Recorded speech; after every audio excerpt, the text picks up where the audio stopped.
निगमकल्पतरोर्गलितं फलं सुखमुखादमृतद्रवसंयुतं पिबत भागवतरसमालयं मुहुरहो रसिका भुवि भावुका। ओम गुरु गोविंदाय नमः।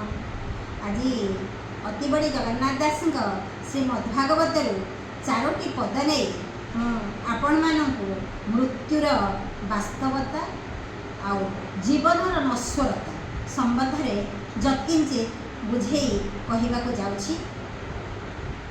जगन्नाथ दास श्रीमद्भागवत कहले जन्म होइले निश्चय मोरी मरण छारे किंपाडोरी मर्त्यमंडले देह बही देवता हेले हे मरई ए जीव मर ननिकटे बेगे चिंतई अन्य घटे प्राणीर भल मंदवाणी मरण काले ताहा जानी। अर्थात जीवात्मा जेतेबेले शरीर धारण कला मातृगर्भ को आसिला से समय ही तार मृत्युफास ता बेकरे लागिकी भगवान पठे तार प्रारब्धवशत से दिने बंचब कि 100 वर्ष बंचब कि 30 वर्ष बंचब कि से मातृगर्भरे मरिब ता सेठी ही स्थिर होता है। जन्म मृत्यु भगवानंकर अधीन अर्थात जीवर कर्म जोगु तार प्रारब्ध जोगु तापाई निश्चित हो सारी थाए सी केतेबेले मृत्युवरण करे। तेणु मृत्यु सुनिश्चित देवता मध्य जदि स्वदेहरे देहधारण करी मर्त्यमंडल जन्म ग्रहण करती तथापि तांकु दिने शरीर छाड़ा पड़ो पुणी स्वर्ग को जावाक पड़े। कारण सृष्टि स्थिति विलय समाजर धर्म दिने सृष्टि होइछि दिने विलय हो किंतु स्थिति केते दिन हब कई मुहूर्त हब केते वर्ष हब ता केही मध्य कहि परिबो नाही किंतु सृष्टि अच्छी माने विलय अच्छी आउ स्थिति उपरे निश्चितता नहीं केते दिन स्थिति रहिबो।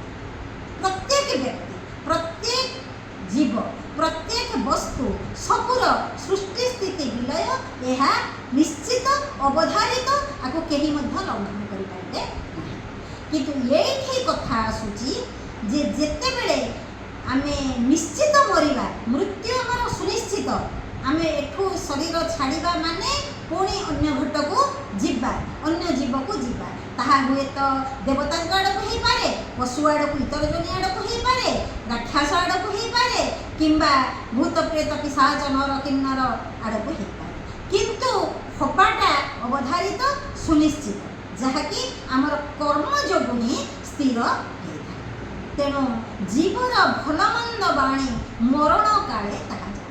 जगन्नाथ दास कहते ये जीवटी भल किंबा मंद सी भल आड़ को गति कर कि मंद आड़ को गति कर सी तार जीवदशा स्थिति समय भल काम करिछि कि मंद काम करिछि तार मृत्यु समय ही जना पड़ी थाए सी कौ दिग को गति कर।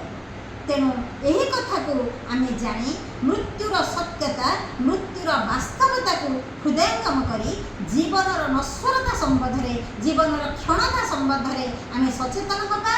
आमे यही जो अंत चतुष्टय आमको प्रवृत्तिर मार्ग में नहीं जाउछंती मन बुद्धि चित्त और अहंकार जे कि आमको प्रवृत्तिर मार्ग में टाणी नौछंती किंतु से प्रकृत में आमर दास से प्रकृत में आमर बोलकरा आमे तांको आम भाव आम इंगित चलैबार कथा किंतु आमे तांको इंगित चली जाऊे जहाँद्वारा कि आमर जीवन को आमे निजे निजे नष्ट कर दौचे।